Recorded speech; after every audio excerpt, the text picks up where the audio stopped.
n'éteins plus ardent. Viens, n'éteins plus dans ton cœur. Viens, tel que tu es ardent. Viens.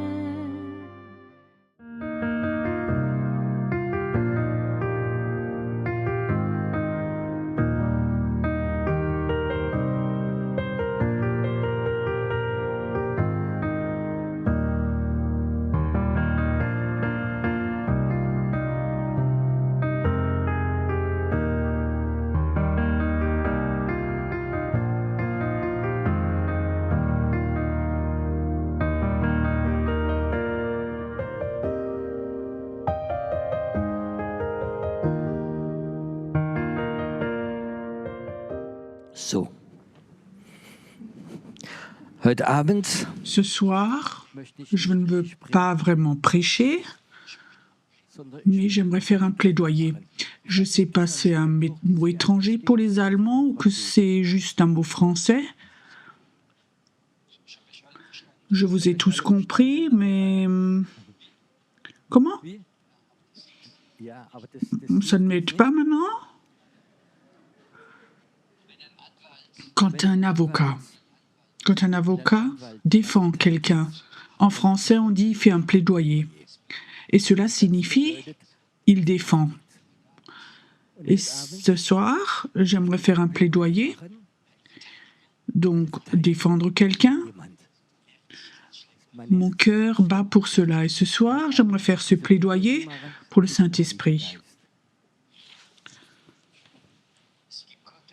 Il y a Dieu le Père, Jésus le Fils et le Saint-Esprit. Je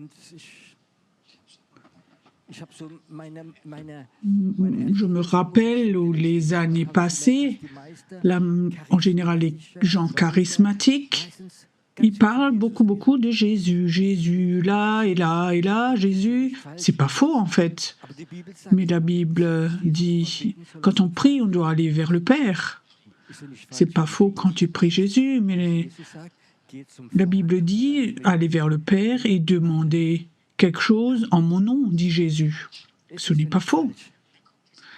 Et alors il y a ce Saint-Esprit qui vient. On peut dire c'est Dieu pour tous les trois, c'est juste, mais ce sont quand même trois personnes différentes. Ce n'est pas la même chose. Ils sont tous les trois Dieu, mais ce n'est pas la même personne. Je vous donne un verset biblique qui prouve cela. Tu peux gronder contre Dieu, il va te pardonner. Tu peux aller contre Jésus, il va te pardonner. Mais contre le Saint-Esprit, il ne va pas te pardonner. Oh, il faut que ce soit sérieux alors, non? Mais je veux juste dire, ce n'est pas la même chose, ce sont trois personnes différentes. Un théologien m'a une fois raconté quelque chose ou expliqué, c'est simple, Dieu est la centrale électrique, Jésus, ce sont les lignes électriques, et le Saint-Esprit, c'est l'électricité. On peut dire oui, ok, ça, c'est juste. On aime bien l'électricité, c'est bon. Et alors, il y a un mot que les charismatiques connaissent tout, c'est l'onction. Est-ce que vous aimez l'onction? Est-ce que vous sentez l'onction? Oui, la majorité, je crois, sentent l'onction. Je vais vous dire, l'onction, ce n'est pas le Saint-Esprit. Oh. L'onction, c'est peut-être la puissance du Saint-Esprit, la présence du Saint-Esprit, mais ce n'est pas le Saint-Esprit. Le Saint-Esprit est Dieu, c'est une personne et il a une personnalité, un caractère. Il y a même un danger. Si vous ne cherchez que l'onction ou les dons, dans la Bible il est écrit, Dieu ne renie pas ses dons et ne les reprend pas. Ça signifie, si quelqu'un est là, il a le don de guérison, de prophétie, et la personne dévie. Ça se peut, hein? Tout d'un coup, elle est encore intéressée par l'argent, la puissance et les dons d'esprit il les exerce et des milliers de personnes la suivent à cause de ça. Et cette personne n'est plus dirigée par le Saint-Esprit et peut-être que cette personne est déjà... où le Saint-Esprit n'est plus là. Et la majorité des personnes ne remarquent pas parce qu'ils suivent le don et l'onction. Le Saint-Esprit, ce n'est pas l'onction. Et je regrette que beaucoup de chrétiens sentent l'onction, ils la connaissent, mais ils n'ont pas de réelle relation avec le Saint-Esprit. Maintenant, c'est tout calme dans la salle. Mais ce sont deux choses vraiment différentes. La Bible dit nous devons être en communion, pas avec l'onction, nous devons être en communion avec le Saint-Esprit. Quand tu es en communion, imagine, je suis mariée, oui, je suis mariée. Si mon épouse regarde maintenant là sur Internet, et je veux être en communion avec maintenant, être intime avec elle. Et je lui dis, j'aime la manière que tu cuisines, comme tu repasses les chemises et ceci, cela. Au début, peut-être qu'elle se réjouit. Elle, c'est une bonne cuisinière, femme de ménage. Mais je parle que de ces choses-là. Est-ce que c'est la communion? Non, la communion, c'est quelque chose de plus profond. Communion, c'est quand de cœur à cœur, quand tu échanges. Par exemple, maintenant... Avec Andreas, je pourrais des heures à discuter avec lui et à partager de nos séminaires, de ce que nous avons vécu. C'est magnifique, mais ça ne signifie pas que je connais son cœur et lui le mien. Et c'est un autre niveau. Quand on se connaît depuis un certain temps, tu commences à connaître le cœur de l'autre personne. Et c'est important que nous connaissions le Saint-Esprit, une personne, et que nous le connaissions comme il est. J'étais une fois en Suisse, je faisais un culte de guérison. Donc il y a la salle et j'avais ma chambre au-dessus. Et je voyais les gens du parking venir de partout. Et c'est beau, j'étais dans ma chambre, je voyais comme les gens rentraient, venaient, et ils venaient. Le Saint-Esprit me parlait, il dit, Pierrot, ce soir, tu ne vas pas voir les miracles que tu te souhaites ou l'action, mon action. Peu de choses vont arriver ce soir. J'étais troublée, profondément troublée. Je dis, mais pourquoi? Il me dit, tu sais, les gens viennent, ils veulent voir les œuvres, mais ils ne veulent pas moi, ils veulent mes mains, mais pas mon cœur.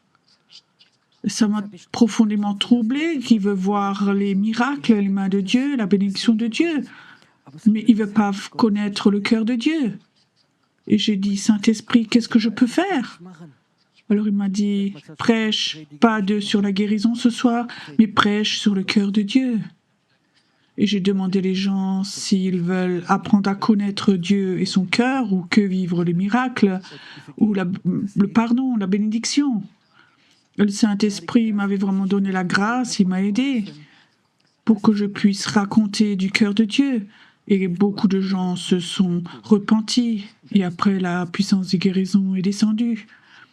Si nous ne voulons que l'onction, les dons, alors on blesse le Saint-Esprit. Et ce n'est pas bon que le Saint-Esprit soit blessé. Le Saint-Esprit, il ne fait pas de grand tralala, mais il se retire un peu et il attend. Et il peut encore un peu plus se retirer. Et tu dis, je veux plus de dons, je veux plus de puissance, plus de succès. Le Saint-Esprit est triste. Une question. Est-ce qu'on peut sentir quelque chose comme ça? Est-ce qu'on peut sentir quand l'Esprit est troublé? J'étais nouveau converti. À Stuttgart, il y avait une grande conférence. Les hommes d'affaires du plein évangile. Nous avions des grands orateurs, Reinhard Bonko et d'autres. J'étais collaborateur, nouveau croyant. J'étais collaborateur chez les hommes d'affaires. J'étais en service d'ordre. J'étais derrière. C'était une grande salle. Nous avions commencé, donc le culte avait commencé. Et tout d'un coup, une personne des responsables se lève, prend le micro et dit « Désolé, j'interromps, le Saint-Esprit vient de sortir de la salle. » J'étais là et j'avais aucune notion. Et quelque part, j'avais essayé de sentir, et effectivement, c'était juste. Alors, le Saint-Esprit est sorti, on se repent pour qu'il revienne de nouveau. Tous les collaborateurs, tout se lever.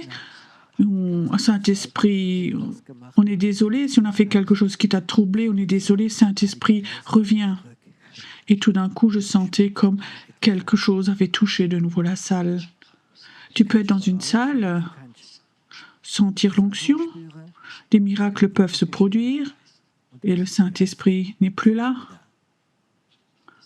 Je veux te dire qu'il y a comme ça des raisons pourquoi il part, c'est quand tu ne donnes pas l'honneur, la gloire à Jésus. Quand un orateur est là, et peut-être qu'il est loin, qu'il a des dons de l'esprit, il a de l'autorité, c'est un super orateur. Et il commence à prendre l'honneur, la gloire qui appartient à Jésus, à prendre un bout sur lui, pour lui. Le Saint-Esprit peut sortir de la salle et peu de personnes ne le remarquent parce qu'ils sont fixés sur l'orateur ou ce qui se passe dans la salle.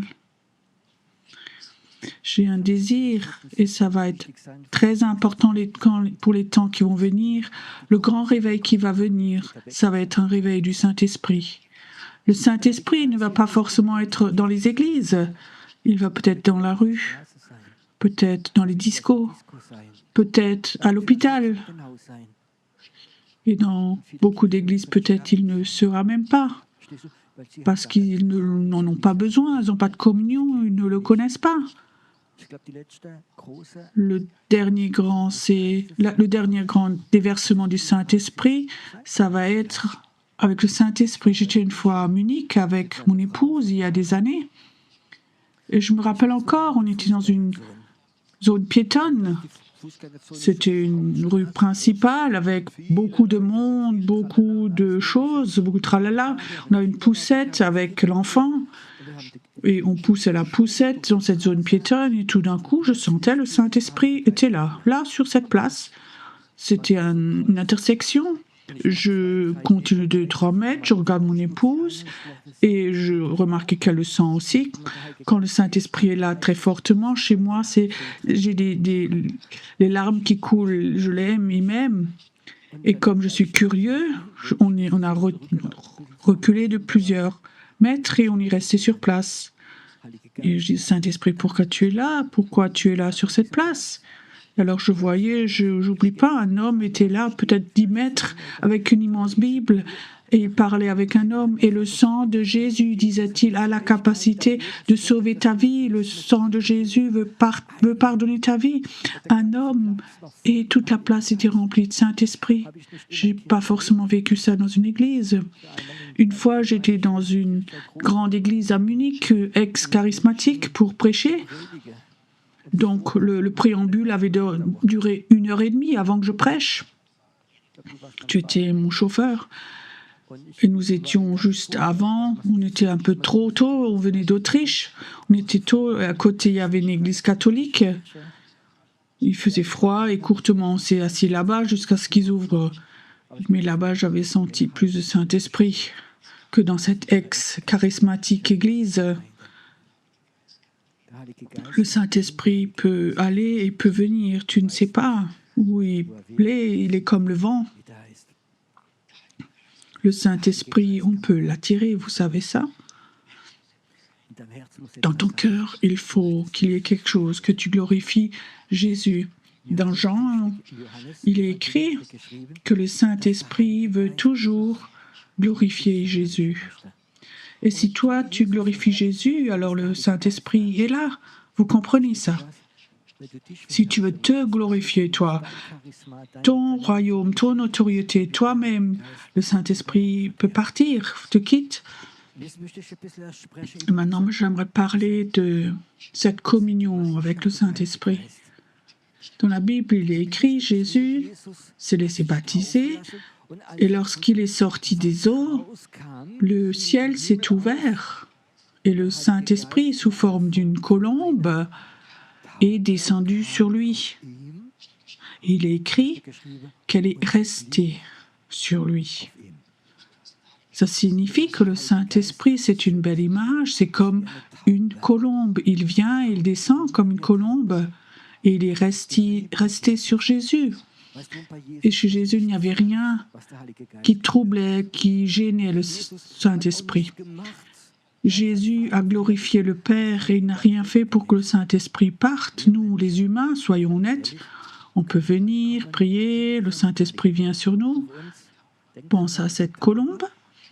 Est-ce que ça se pourrait, par exemple, un exemple, moi, il vient sur moi, je sors, et quelqu'un a mis une voiture devant ma voiture, et on penserait, mais quel imbécile! Qu'est-ce que fait la colombe? Oui, tu as raison, c'est vraiment un imbécile. Est-ce que ça, c'est le Saint-Esprit? Non? C'est juste un exemple où je gronde avec quelqu'un ou autre chose, ou mes pensées. Le Saint-Esprit n'aime pas ces choses, il s'éloigne un peu. Est-ce qu'on peut sentir ça quand on est sensible? Tu sais, il y a une chose très simple. Quand tu as fait quelque chose et une pensée et tu sens le Saint-Esprit un peu, où tu dis, Saint-Esprit, je suis désolé, reviens. Je vais être en communion avec toi. Tu sais quoi? Il revient. Il n'y a rien de plus beau. Moi, j'aime ces temps tout seul et de dire, Saint-Esprit, est-ce que tu es là? Est-ce qu'il y a quelque chose qui t'a dérangé en moi? Désolé, reviens s'il te plaît. Raconte-moi, parle avec moi. Je vais être en communion avec toi. Il y a plusieurs années, j'avais eu la chance de trouver un prophète qui travaillait avec le Saint-Esprit. Ça m'avait tellement impressionné, cette communion que lui avait quand il prêchait. À la fin de sa prédication, il disait toujours, Saint-Esprit, qu'est-ce que je dois faire? Au début, je pensais, mais à cet homme, ça on ne peut pas faire. Mais il l'a fait. Le Saint-Esprit lui a parlé, il a travaillé avec le Saint-Esprit. Et je promis, Saint-Esprit, si tu as besoin de moi, je veux travailler avec toi et rien d'autre. Et j'essaye d'être en communion avec lui. Le Saint-Esprit, c'est pour moi une image, cette colombe, elle est là. C'est mon mentor. Il est tout. Même si Pierrot n'est pas tellement parfait et qu'il s'éloigne un peu, alors je l'appelle de nouveau. Je dis, Saint-Esprit, je suis désolée, pardonne-moi. Là où je t'ai troublé, blessé, désolé. Et alors il y a des choses comme ça dans la vie où quand il peut partir un peu plus longtemps. Par exemple, quand on a fondé l'Église, nous avons vu, c'était fondé sur les signes et les miracles. On a vu comme des gens du cancer sont guéris, des gens des chaises se sont levés. Et un dimanche, j'ai prêché dans la prédication, je disais, si vous êtes malade, si vous avez le cancer ou autre chose, ici, tout le monde est guéri. Venez tous ici. À peine je l'avais dit, je savais que c'était pas OK, c'était pas bon. Je me rappelle, je rentrais chez moi et mon épouse dit, Pierrot, c'est une bonne prédication, mais cette phrase, et je dis, je sais, c'était pas bon. Je savais, j'avais troublé le Saint-Esprit. Et vous savez ce qui s'est passé? Les 6 mois qui ont suivi, 3 personnes sont décédées du cancer. La plus jeune avait 4 ans. J'avais prié, jeûné, je savais. J'étais comme spirituellement impotent, quelque chose était parti. Et c'était le temps le plus grave de ma vie, quand tu sais que tes petites brebis sont malades et quelque chose s'est retiré parce que tu étais orgueilleux, parce que moi j'étais orgueilleux. Et je crois que ça a duré un certain temps. Je devais longuement parler avec le Saint-Esprit. Je dis, désolé, reviens. Je ne peux pas travailler sans toi. Cette responsabilité que les gens sont morts parce que je suis orgueilleux, c'est terrible. Parfois, c'est difficile de se pardonner à soi-même quand on vit des choses comme ça. Et j'aimerais dire, pour moi, c'est tellement important, cette communion avec le Saint-Esprit, de l'avoir. Pourquoi je vous raconte ça? Parce que c'est mon désir. qu'en Allemagne, des gens se lèvent, qui ne cherchent pas l'onction, l'autorité, les dons de l'Esprit, mais la communion avec le Saint-Esprit. Et il va te donner tout ce dont tu as besoin. Parfois, il y a des personnes, ce sont des machines de prière, ils prient des choses que Dieu ne veut même pas leur donner. Je ne veux pas avoir les choses. Si Dieu ne les veut pas, peut-être que mon cœur crie après les choses, mais je ne veux pas les avoir. Je veux avoir cette communion avec le Saint-Esprit. Je veux dire, le Saint-Esprit aimerait que tu lui fasses confiance. Et ça, c'est difficile. De mon être, avant que j'étais pasteur, j'étais homme d'affaires, chef, et tout cela. Et tu étais le chef, et maintenant, c'est plus moi le chef, mais c'est lui le chef. Et au début, c'est difficile parce que le Saint-Esprit, parfois, dit des choses que dans ma tête, ne pouvais pas comprendre. Et parfois aussi, que pensent les autres personnes, que pensent les autres gens. Et j'ai appris à continuer quand le Saint-Esprit me dit quelque chose, je le fais, même si beaucoup de gens sont partis ou pensent cet homme est débile. J'avais fait un culte de guérison à Heidelberg. Je crois que c'était à Sandhausen. Il y avait une jeune femme, je crois que c'est à Zinsheim ou là où tu habites, Martin. Une jeune fille, elle est chez elle. Son copain l'a quittée, elle a fait faillite, des problèmes d'argent, elle a décidé de se suicider. Elle est là, elle a écrit sa lettre d'adieu, elle avait des médicaments, et tout d'un coup, le téléphone sonne.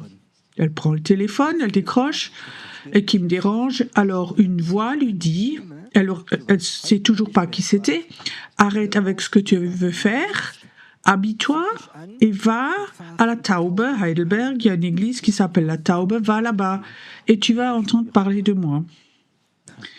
Maintenant, qu'est-ce que fait cette femme? Tu comprends? Elle était curieuse. La curiosité était plus grande que de se suicider. Alors, elle laisse tout, elle va là-bas, mais elle dit, mais je me suicide après. Alors, elle va à Heidelberg, au culte. Elle s'assied au dernier rang. Je fais un culte tout normal. Donc, je pose le micro à la fin, je descends, et le Saint-Esprit remonte à la chaire, je reprends le micro, et le Saint-Esprit dit, parle maintenant. Il dit, tu es venu parce que je t'ai envoyé, mets ta vie en ordre, et tu vas avoir une nouvelle vie. Elle est venue devant. Si je n'avais pas entendu le Saint-Esprit, sans doute, elle se serait suicidée. Et je peux vous raconter beaucoup d'histoires comme ça, où le Saint-Esprit m'a dit des choses. Je vous raconte une histoire bizarre. En Suisse, il y avait une jeune femme croyante, 1 an, 2 ans croyante, et elle avait une sœur en Australie. Une sœur jumelle, elle avait un bon contact. Et sa sœur lui a dit, je suis une sorcière principale d'Australie, et l'autre était croyante. Et alors elle a rassemblé les chrétiens de l'église, à peu près 100 personnes, et pendant 3 jours, ils ont prié et jeûné pour qu'elle se convertisse, cette sorcière. Et effectivement, cette sorcière s'est convertie, elle est venue en Suisse, et elle allait à l'église, elle s'est laissée baptiser. Et après plusieurs semaines, elle a appris à connaître un jeune homme et elle a couché avec lui. Et ce jeune homme avait mauvaise conscience. Il y a le pasteur, il a dit « je reconnais ça ». Il y a cette jeune femme qui était une ex-sorcière. Avec elle, j'ai eu des rapports sexuels. Le pasteur, alors, le dimanche, devant tout le monde, a dit « dans notre église, nous sommes saints ». Ça, on ne l'autorise pas. Et il a dit à cette jeune fille, on te condamne et tu n'as plus le droit de venir dans la maison du Seigneur. Ils l'ont jeté dehors, devant tout le monde. Maintenant, tu peux imaginer comment s'est sentie cette jeune fille. Et elle avait encore un copain qui était à Hambourg. Elle a pris toutes ses affaires, elle est allée dans sa voiture. De la Suisse, elle a pris le chemin pour Hambourg. Et elle disait, Dieu, je ne veux plus rien avoir à faire avec toi. Je retourne dans la sorcellerie. Et alors, sur l'autoroute, elle a comme ça des pensées. Elle a entendu qu'à Zinsheim, il y a une église libre, la Taube. Elle vient en culte le samedi soir et elle vient. Elle était assise là. Donc, elle rentre, le culte a déjà commencé. Je la vois rentrer. Le Saint-Esprit dit, appelle-la devant. Je l'appelle devant et j'ai fait quelque chose que j'ai jamais fait. Pendant 5 minutes, je l'ai tenue dans les bras. Je sentais juste comme l'amour de Dieu coulait envers elle, coulait. Et alors elle me raconte son histoire. Elle revient au Seigneur, elle voulait retourner. 100 personnes ont prié pour sauver quelqu'un et elle a été condamnée. Et le Saint-Esprit avait ce désir, cette soif, juste l'amour. Pas des paroles pouvaient la guérir. L'amour l'a fait. Et je peux te dire, le Saint-Esprit et l'amour de Dieu. L'amour de Dieu a mis l'amour dans notre cœur et il a remis l'amour dans son cœur. Et c'est important que nous apprenions à travailler avec lui. Ne regardez pas au don, ne regardez pas à l'action. Si les gens se secouent, crient, tombent, c'est beau, mais c'est pas tellement important. Il se peut que parfois des gens tombent, manifestent. Et le Saint-Esprit, ça fait longtemps qu'il est dehors et les gens continuent à prier. Est-ce que quelque chose comme ça est possible? Nous regardons aux circonstances, à ce qui se passe. Ce n'est pas le Saint-Esprit. Maintenant, il y a quelque chose qui fait que la colombe ne reste pas sur toi. Tu ne devineras pas. Il y a quelque chose qui fait que la colombe n'aime pas et elle ne peut pas rester chez toi. Ça, c'est quand les personnes ne s'aiment pas elles-mêmes.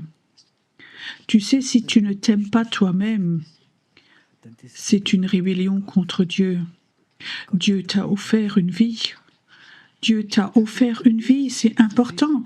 Il a offert la vie. Et quand nous commençons à critiquer, à râler, « Oh, cette vie, je veux plus vivre, elle n'est pas belle », alors tu rejettes le cadeau de Dieu et le Saint-Esprit part. Tu es sauvé peut-être, tu vas au ciel, mais tu n'as pas de communion avec le Saint-Esprit. C'est impossible d'être en communion avec celui qui a créé l'amour si tu ne t'aimes pas. Et ce n'est pas quelque chose qui se fait dans la tête. La majorité des chrétiens, si tu les demandes, oui, oui, je m'aime, mais comment va ton cœur? Tout au fond de toi. Est-ce que tu peux aimer ton cœur? Est-ce que tu l'aimes? Est-ce que tu t'acceptes comme tu es? Est-ce que tu te vois comme un cadeau de Dieu? Ou tu penses, je suis le plus grand loser? Non, tu n'es pas un loser, tu es un enfant de Dieu, aimé de Dieu, aimé du Saint-Esprit. Le Saint-Esprit vient, il a posé l'amour de Dieu en toi et maintenant tu dis, je ne veux plus vivre, je suis un loser, je ne veux plus rien du tout. Le Saint-Esprit ne reste pas, il ne peut pas rester sur toi, il ne peut pas être en communion avec quelqu'un qui se rejette. Jésus dit, aime ton prochain comme toi-même. Il ne dit pas avoir le sentiment, il faut que tu aimes Dieu de tout ton cœur, de toute ton âme, comme toi-même, et ton prochain comme toi-même. C'est une décision. Moi, j'ai décidé de m'aimer. J'ai décidé d'aimer les autres et de m'aimer moi-même. Parce que je sais, si je ne m'aime pas moi-même, je ne suis pas un avec le Saint-Esprit, je suis sauvé, né de nouveau, je suis un avec les dons de l'Esprit. Les dons sont là, mais il ne peut pas rester en moi, sur moi, si je suis en rébellion. C'est ce que Dieu a dit. Si tu as le désir d'être en communion avec le Saint-Esprit, premièrement, commence à t'aimer toi-même, à t'accepter toi-même comme tu es. Je sais que c'est difficile. Le Saint-Esprit dit, Pierrot, souvent, Pierrot, est-ce que tu t'aimes maintenant? 100 fois, je lui ai dit, il n'y a pas de raison pour cela. Je ne peux pas être en communion avec toi. Et à chaque fois, j'ai dû me surmonter pour dire, je vais m'aimer. Pierrot, je vais aimer ton cœur. Je sais que c'est difficile. Tu sais, quand j'ai pas de motif, je sais que Dieu aime mon cœur. Mais je sais aussi que Dieu aime ton cœur à toi. Mais il faut que tu saches, il faut que tu l'acceptes. Ce soir, j'aimerais faire quelque chose avec vous. À mon cœur, j'ai donné un nom. Tu sais comment s'appelle mon cœur? Il s'appelle Pierrot. Comment s'appelle ton cœur? Oui, donne donc un nom, même son propre nom, de l'accepter. C'est un bout d'acceptation. Et certains disent, pourquoi mes parents m'ont donné ce nom si nul? Arrête de rebeller, accepte ton nom. Imagine, tu donnes maintenant un nom à ton cœur. Est-ce que tu pourrais parler avec ton cœur, de lui dire « je t'aime », désolé là où je t'ai rejeté, désolé là où je t'ai blessé, j'aimerais aimer mon cœur. Est-ce que tu peux parler avec ton cœur? Attends avant que tu le fasses. J'aimerais bien que nous faisions quelque chose. Parfois des gestes aident un peu. Imagine, tu pourrais prendre ton cœur dans ta main. Dans l'esprit, prophétiquement, tu prends ton cœur dans ta main. Moi maintenant, je prends mon cœur dans ma main. Mon cœur s'appelle Pierrot. Prends ton cœur dans ta main et dis-lui que tu l'aimes. Dis-lui que tu es désolé. Là où parfois tu l'as rejeté, ou tu lui as dit « j'ai un cœur trop dur ». Non, c'est pas juste. Pour ce cœur, Jésus est mort. Est-ce que tu peux maintenant dire à ton cœur « je t'aime » et j'aimerais ce soir faire quelque chose. J'aimerais donner un bisou de pardon à mon cœur. Fais un bisou à ton cœur.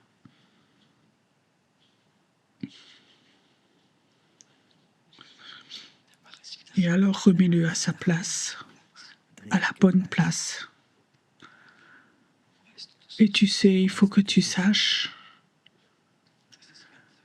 que c'est un des plus grands secrets de connaître le Saint-Esprit, de travailler avec lui et d'être en communion avec lui. L'ennemi et ta chair, l'accusateur des frères, vont tout de suite essayer d'accuser ton cœur. Alors refais-le encore une fois. N'autorise pas. Aussi longtemps que tu aimes ton cœur, la connexion avec le Saint-Esprit est là. Elle est là, cette connexion. Et le Saint-Esprit aimerait te diriger, te guider comme il m'a guidé, comme il me guide, comme il a guidé d'autres hommes et femmes de Dieu. Et tu vas servir. Tu vas pouvoir toucher le cœur des personnes comme ça. Et je crois que c'est un très grand secret. Ce soir, maintenant que la connexion est de nouveau là avec ton cœur, tu vas apprendre à écouter ton cœur. Moi, j'ai confiance au Saint-Esprit beaucoup plus qu'à ma conscience. Ma conscience est déformée. Le Saint-Esprit utilise peut-être la voix de la conscience, mais il n'est pas ta conscience, il est Dieu.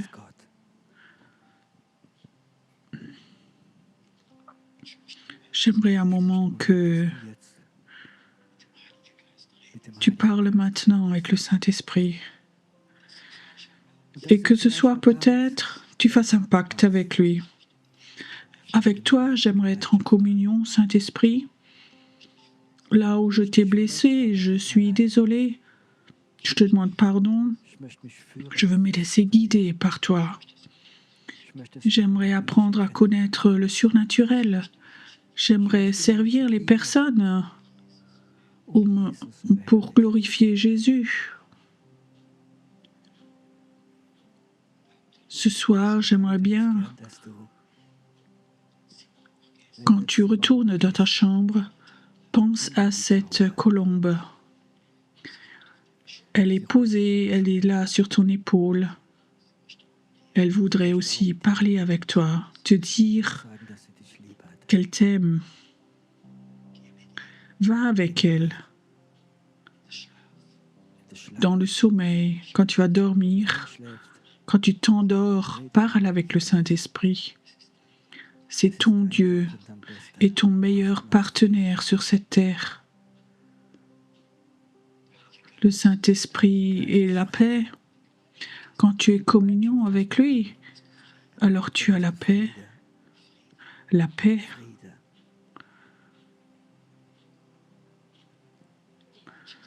Si tu as la paix, tu as la paix comme un torrent, il coule. Dieu va t'utiliser. Si cette nuit, tu te réveilles, tu peux dire, Saint-Esprit, est-ce que tu es là? Peut-être que tu as le désir de prier, alors tu te rendors avec le Saint-Esprit. Peut-être que tu as des rêves alors du Saint-Esprit, des pensées du Saint-Esprit. Si demain matin tu te réveilles, tu peux dire, bonjour Saint-Esprit, tu es posé sur moi, il est là.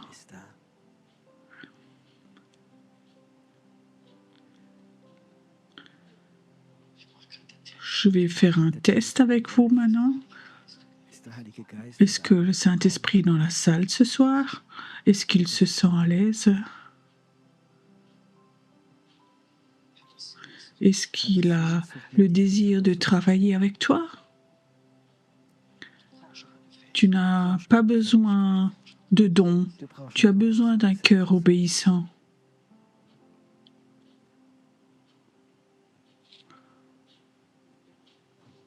Restez un moment encore dans la présence de Dieu.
Du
schaffen Raum für dich.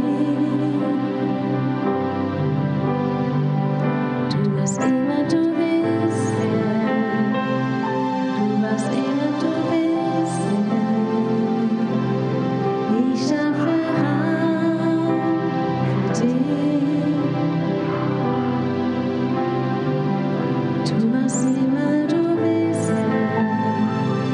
Du warst immer, du bist hier.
Angesicht über dir leuchten lassen.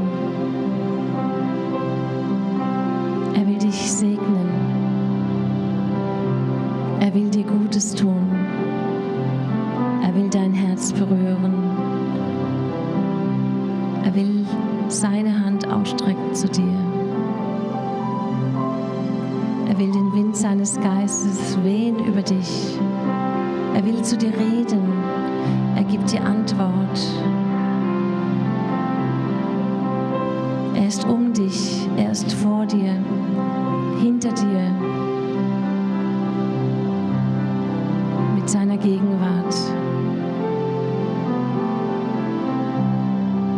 Er will, dass du ihm vertraust. Öffne dein Herz.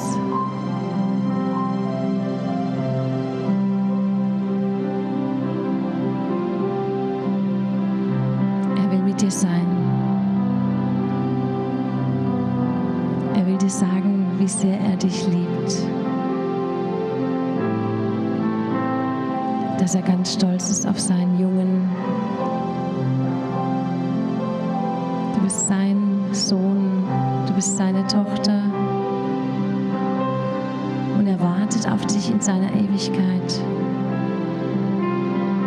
Er freut sich auf dich. Er schaut in dein Angesicht. Er möchte, dass du ihn anschaust.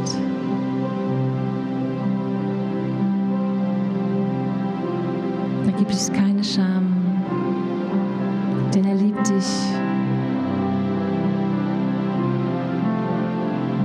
Er begehrt dich.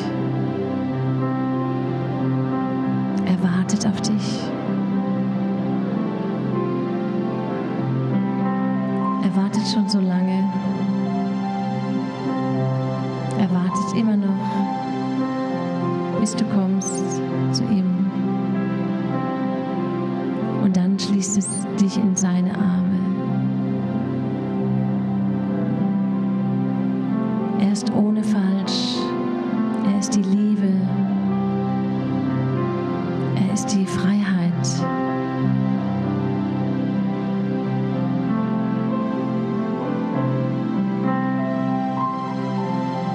Er ist wunderbar. Er ist dein Friedefürst. Sein Stecken und Stab trösten dich. Er ist deine Heilung, deine Befreiung. Er ist dein Alles.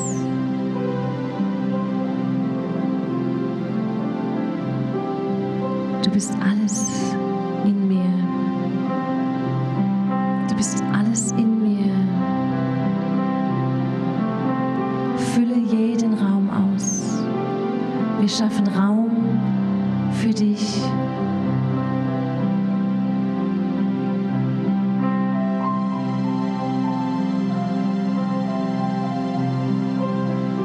Er liebt dich. Er liebt dich. Er liebt dich. Er sucht dich.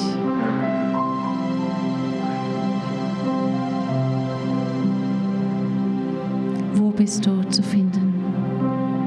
Er schaut aus in die Ferne. Er sucht dich.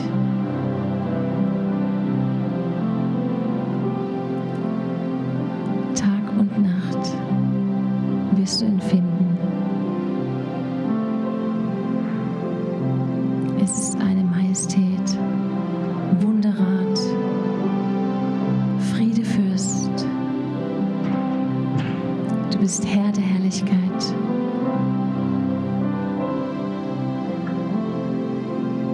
Du bist verherrlicht.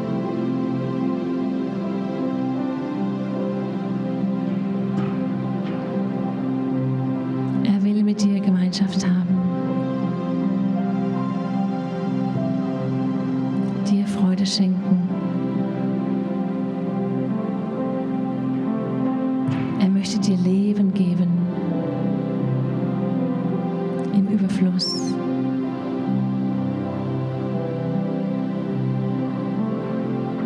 Denn er ist das Leben. Er ist hier vor dir.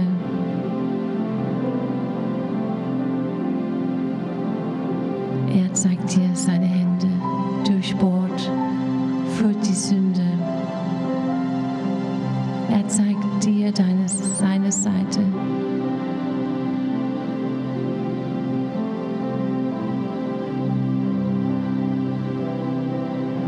Er würde nur ganz allein für dich ans Kreuz gehen.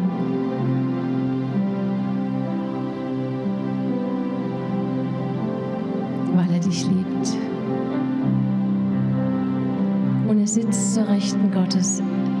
Er ist erhöht in den Himmeln.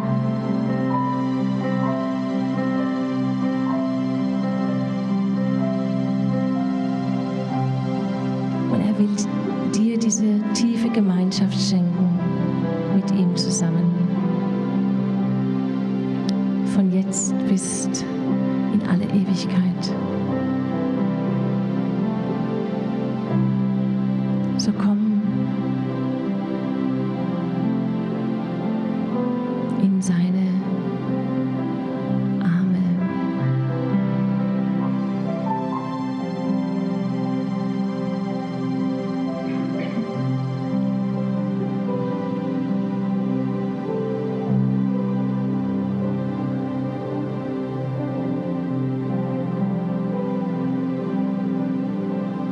Er sehnt sich so nach dir. Er will dir vergeben. Er will 24 Stunden bei dir sein.